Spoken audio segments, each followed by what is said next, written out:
श्री राधे राधे, कैसे हो आप सभी। मैं उम्मीद करती हूँ कि आप सभी बिल्कुल स्वस्थ और मस्त हैं और अपनी अपनी पढ़ाई भी अच्छे से कर रहे हैं। आप सभी को मेरी तरफ से होली की ढेर सारी शुभकामनाएं। मुझे पता है होली तो चलेगी, तो उसके लिए I am really very sorry, उस टाइम मैं वीडियो नहीं बना पाई थी, लेकिन फिर भी मैं इस वीडियो में आपको शुभकामनाएं दे रही हूँ। और मैंने पूरी दुआ की थी कि आप सभी के जीवन में जितनी भी नेगेटिविटी है वो सब होलिका दहन की तरह जल के राख हो जाए, और बस पॉजिटिविटी और खुशियाँ खुशियाँ आए आपके जीवन में। और मेरी पूरी दुआ है कि नेक्स्ट होली जो है आप सभी के पास गवर्नमेंट जॉब हो, मेरे पास भी हो एंड हम सब अच्छे से होली सेलिब्रेट करें। और मुझे मेहंदी लगानी नहीं आती है, लेकिन फिर भी मैंने कोशिश की थी मेहंदी लगाने की। कमेंट मत करना क्योंकि मेहंदी पे मत करना, क्योंकि मतलब मेरी यही कोशिश रहती है कि मैं ज़्यादातर अपने काम जो है मैं खुद से ही करूँ, मैं दूसरों पे डिपेंड ना हूँ। तो जैसे जैसे मुझे आता है बस मैं वो काम कर लेती हूँ। और वो जो टी शर्ट्स मैंने आपको दिखाई थी वो मैंने बच्चों के लिए मंगवाई थी, और बच्चे बहुत खुश थे। मोहल्ले के बच्चों के लिए मंगवाई थी, मेरे घर में कोई छोटे बच्चे नहीं हैं। और ये होली के दिन की वीडियो है। शाम को बारिश का मौसम हो गया था, और किस किस के यहाँ बारिश आई थी, हमारे यहाँ तो आई थी। आई तो थोड़ी बहुत ही थी, लेकिन आई ज़रूर थी। थोड़ी देर बस पेड़ पौधे के पास बैठना, उनसे बातें करना, फूलों के साथ टाइम स्पेंड करना मुझे बहुत पसंद है। और आज तो मौसम भी बहुत अच्छा हो रखा था, काफ़ी देर तक मैं वहीं बैठी रही। आज की इस वीडियो में ना हम बात करने वाले हैं होली की तरह हम भी अपनी लाइफ में कैसे हम कलर्स लाएं, और किस तरह से हर एक कलर को प्यार करना चाहिए, अपनी लाइफ को हम कलरफुल कैसे बनाएं। आज हम यही बात करेंगे। कुछ लोग कहते हैं कि हमें वाइट कलर पसंद है, कुछ लोग कहते हैं हमें ब्लैक कलर पसंद है, लेकिन मैं कहती हूँ मुझे सब कलर पसंद है। अगर आपको ब्लैक एंड वाइट ही पसंद है तो क्या आप लोग कभी रेनबो नहीं देखते? देखते हो ना, फिर वो क्यों देखते हो? फिर आप चाहते हो ना कि आपकी लाइफ एकदम रेनबो की तरह हो जाए। तो आज हम इसी वीडियो में हम बस वही बात करेंगे। और ये कलरफुल हाइलाइटर है मेरे पास, और ये ग्रीन कलर का मैं अभी लेके आई थी, और एक मैं लेके आई थी नोटबुक जिसके ऊपर का जो कवर है वो भी ग्रीन था, जो मुझे बहुत पसंद आया था। देखो, हम अपनी लाइफ को कलरफुल कैसे बना सकते हैं। सबसे पहले, अगर किसी ने मार्च मंथ की स्ट्रेटेजी फॉलो नहीं किया तो कोई बात नहीं, आप अप्रैल मंथ से भी आप शुरू कर सकते हैं। 2024 के अगर आपने 3 महीने निकाल दिए, अभी तक कुछ नहीं किया अपनी लाइफ के लिए, तो वो अप्रैल मंथ से शुरू कर सकता है। उससे पहले आपको सबसे पहली बात आपको ये ध्यान रखनी है कि पास्ट को आप भूल जाएं। जिस तरह से होलिका दहन आप लोगों ने किया था, जिस तरह से सारी नेगेटिविटी, सारी परेशानियां, सारे दुख को आपने जला के राख कर दिया, उसी तरह से अपने पास्ट को भी आप जला के राख कर दे। उस पास्ट को याद करने से कोई मतलब नहीं, अच्छा बुरा जैसा भी रहा हो उसको भुला दे। तो दूसरी बात ये, प्रेजेंट को याद रखें। प्रेजेंट को हमें कलरफुल बनाना है, इतना ही याद रखें। पास्ट को क्यों ना याद रखें? पास्ट को याद रखे आप प्रेजेंट को खराब कर रहे हो, तो इसलिए क्या करना है, पास्ट को भूलना है सबसे पहली बात। दूसरी बात ये कि प्रेजेंट को बेस्ट बनाना है। तीसरी बात, फ्यूचर की नहीं सोचनी है, बिल्कुल भी नहीं सोचनी है। अगर आप आज उठे हो तो कल के लिए मत सोचना, आप ये सोचना कि मुझे आज को बेस्ट बनाना है, कल के कल देखेंगे, बस। ठीक है, इतना ही याद रखना है। चौथी बात ये है, कभी भी खुद को दूसरों से कंपेयर ना करें, बिल्कुल भी ना करें।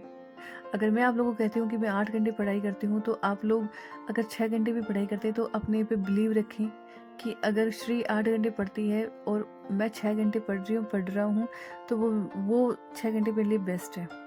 हो सकता है श्री के पास टाइम हो सकता है कि जो मैं 6 घंटे पढ़ रहा हूँ वो मुझे 6 घंटे भी याद हो जाता है, श्री को नहीं याद रहता। इतना ही याद रखना है। तो बिल्कुल भी नहीं सोचना है, दूसरों से कंपेयर बिल्कुल नहीं करना है। आपको ये भी नहीं सोचना कि मेरा दोस्त है, मेरा पड़ोसी या कोई भी मेरा रूममेट जो है वो नाइट पूरी रात पढ़ लेता है लेकिन मैं नहीं पढ़ पाता, क्यों? तो बिल्कुल नहीं सोचना, क्योंकि देखो हर किसी की कैपेसिटी अलग अलग होती है, हर किसी का रूटीन अलग अलग होता है। तो अपने दिन के हिसाब से अपना रूटीन सेट करिए, ना कि सामने वाले को देख के। ठीक है, तो कंपेयर किसी भी चीज़ में नहीं करना, किसी भी चीज़ में नहीं। फिर पांचवी एंड लास्ट बात, कभी भी खुद का काम टालने की कोशिश ना करें। जब भी आपको लगे कि आपको ये काम करना है तो दूसरों पे डिपेंड ना रहे, ना ही उस काम को टालें। जितना जल्दी हो सके बस सोचना विचारना कुछ नहीं है। अगर वो काम इम्पोर्टेंट है तो पहले आप वो काम करिए, उसके बाद में दूसरा और कोई काम करिए, और दूसरों पे डिपेंड बिल्कुल भी ना हो। मेरी भी आदत है कि मैं बहुत रेयर चांस में ऐसा होता है मेरे साथ कि कुछ काम जो है वो मैं दूसरों से करवाती हूँ, अदरवाइज़ मैं नहीं करवाती। मेरी पूरी कोशिश रहती है कि मैं वो काम खुद से करूँ, और जब खुद से कोई काम करते हैं ना तो उसकी खुशी अलग ही होती है।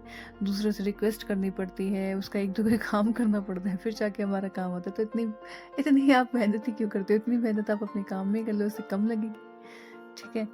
सो देखो, अप्रैल मंथ आ रहा है, तो अप्रैल मंथ से आप अपनी लाइफ की अपनी शुरुआत कर सकते हैं, बिल्कुल कर सकते हैं, और अपनी लाइफ को भी आप कलरफुल बनाइए। सिर्फ ब्लैक एंड वाइट से प्यार मत करिए। ब्लैक एंड वाइट, या रात ब्लैक होती है, दिन वाइट होता है, तो फिर अगर आपको ब्लैक एंड वाइट ही पसंद है तो फिर आप रेनबो क्यों देखने जाते हो? जाते हो ना देखने के लिए, जब कोई बता देता है अरे रेनबो, आप भाग के जाते हो, छत पे जाते हो, फिर रेनबो देखते हो, अच्छा लगता है ना रेनबो। तो बस वैसे ही आपको खुद से प्रॉमिस करनी है कि इस होली पे हमने अपनी सारी नेगेटिविटी जला दी है, और जिसने अभी तक नहीं जलाई है वो भी अब बस जला दो। अपने मन में ही ऐसे सोच लो कि मैंने होलिका दहन के साथ ही अपनी सारी नेगेटिविटी, सारे दुख जला के राख कर दी, ठीक है?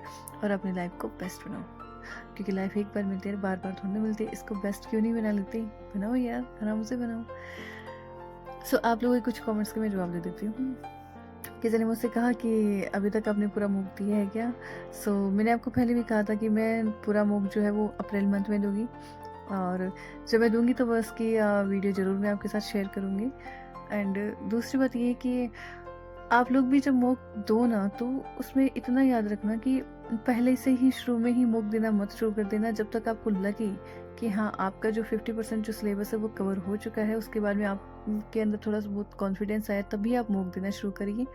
क्योंकि क्या होता है ना कि हम पहले मूक दे देते हैं ना, तो फिर हमारा अगर वो मूक अच्छा नहीं जाता ना, तो फिर हम नेगेटिविटी के शिकार हो जाते हैं। तो ऐसा नहीं करना है, डिप्रेशन में बिल्कुल नहीं जाना है, क्योंकि फिर नेगेटिविटी होती है तो हम डिप्रेशन में जाते ही जाते हैं कि भाई हमने पढ़ लिया, फिर भी हमें इतना ही नहीं आता, क्या हम पास हो जाएंगे? या इसलिए जितना हो सके आप मूक तभी दें जब आपको लगे कि आपका 50% जो है सिलेबस है वो कवर हो चुका। हाँ, मूक देना चाहिए, अच्छी बात है, देना चाहिए, बिल्कुल देना चाहिए। पर अगर आप पहले दे रहे हो तो अपने आप से कहना कि ये मैं ट्रायल कर रहा हूँ या कर रही हूँ। तो नेगेटिव विचार आपके माइंड में नहीं आने चाहिए, बस आपको इतना याद रखना है। उसके बाद में कभी भी आप मूक दे सकते हैं। और मैंने तो यही डिसाइड किया था कि मैं जब मूक दूंगी तो मेरा जब 50% का सिलेबस कवर हो जाएगा, जो कि मैंने सोचा था अप्रैल में, तो मैं अप्रैल में देना शुरू करूँगी। सो उसकी मैं वीडियो बना के आपके साथ ज़रूर शेयर करूँगी। सो आपकी और भी जो भी कमेंट्स हैं आप मुझे कमेंट सेक्शन में लिख सकते हैं। मैं पूरी कोशिश करूँगी हर एक कमेंट का रिप्लाई करने की। और अभी होली भी थी, पढ़ाई भी थी, तो इस वक्त मैं बिज़ी थी, तो इसलिए मैंने आपके कमेंट्स ज़्यादा देखे नहीं हैं। लेकिन अब कुछ नहीं है, त्यौहार भी चले गए हैं, तो आप भी अब जिसने भी टाइम वेस्ट कर दिया है त्यौहार के चक्कर में, तो अब मत करें। और अप्रैल मंथ से 1 तारीख से आप बेस्ट अपनी स्टडी स्ट्रेटजी खुद बनाइए। और रही बात टाइम टेबल की, तो मैं भी आपके साथ टाइम टेबल ज़रूर शेयर करूँगी। सो मैं कल या परसों में आपके साथ ज़रूर टाइम टेबल शेयर करूँगी, तो ताकि आप लोग जो है 1 अप्रैल से उस टाइम टेबल को आप फॉलो कर सकते हैं, और अपने हिसाब से उस टाइम टेबल से आइडिया ला सकते हैं, और अपने हिसाब से भी अपना टाइम टेबल खुद बना सकते हैं। सो मैं फिर से कहूँगी, अगर आपको वीडियो अच्छी लगी तो please like, share and comment, और अगर मन करे तो चैनल को भी सब्सक्राइब कर लीजिएगा। सो मिलते हैं नेक्स्ट व्लॉग में, तब तक के लिए bye, stay safe, stay healthy and be positive.